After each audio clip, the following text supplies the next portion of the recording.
Hello, my name is John Bartholomew. In the next 4 minutes, I'm going to show you how quick and easy it is for you to create an InstantAtlas interactive dynamic report. This is a report where you combine statistics that you may have into an interactive dashboard, which usually contains a map. So what I have here is the InstantAtlas Dynamic Report Publisher. I will need data in Excel. And I will also need an industry standard shapefile. Now, the theme of my report is infectious diseases, and specifically here the recent influenza A H1N1 outbreak in Mexico.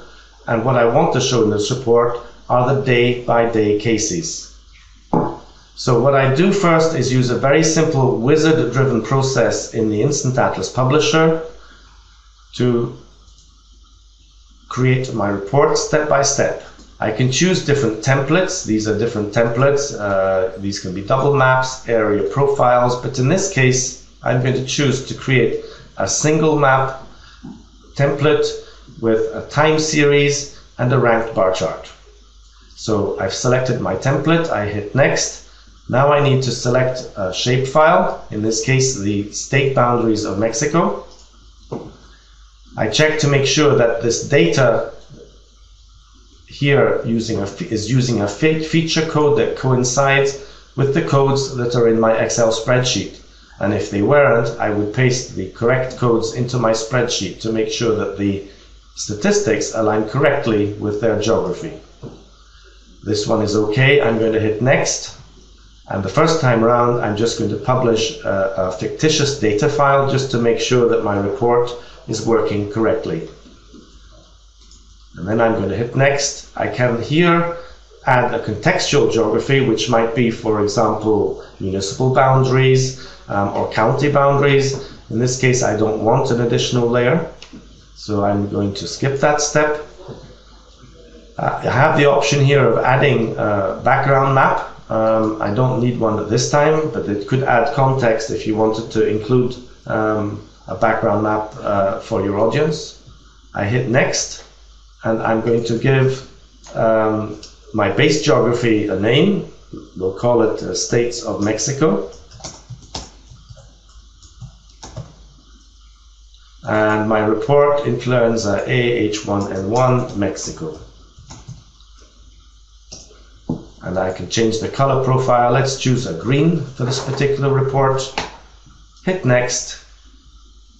Choose the folder in which I want to save my report and hit publish. I'm going to hit unpack report now into that same folder, and that will take a little while. And meanwhile, let's look at the data once again. Now here I only have one theme and one indicator, but there's pretty much no limit to the number of indicators that I can have in a single report. What you get with the software is a special add-in which enables you, for example in Excel, to export the data in the right XML format which InstantAtlas needs. So assuming you've already prepared your data in this way, using your indicator columns and geographies organized in rows, you're ready to export the data. I just got word from my publisher that the report is ready, so I'm going to hit view, and this will launch my browser and hopefully show me an interactive report with a single map template containing fictitious data. This shouldn't take long to load.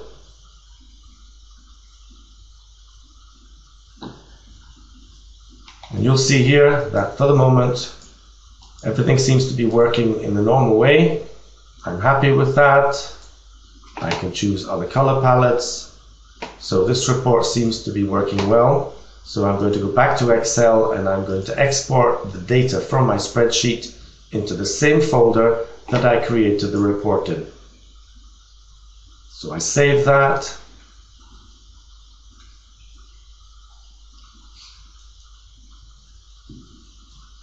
And while it's working, I'm going to pull up the report again, and as soon as I get a signal from Excel that the data file has been correctly prepared, which I just received, I can in fact refresh this report, and hopefully it will load with my data. Fingers crossed.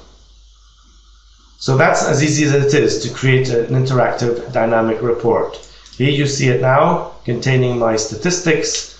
I'm going to perhaps choose now the highest, the state with the highest number of cases, in this case the Federal District of Mexico, and you will see here a time series chart which has the cases cumulatively.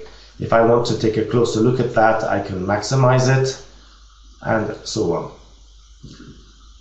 With a bit of work then with the designer, if you're a perfectionist, you may want to spend longer on this. You can then create a report that looks like this. This one includes palettes and backgrounds and specifications for each of the elements which meet the needs of your audience. So that's it. It's simple. Please try it for yourself. And for more information on other parts of the software, please look at the other videos that will be presented to you after this presentation. Thank you.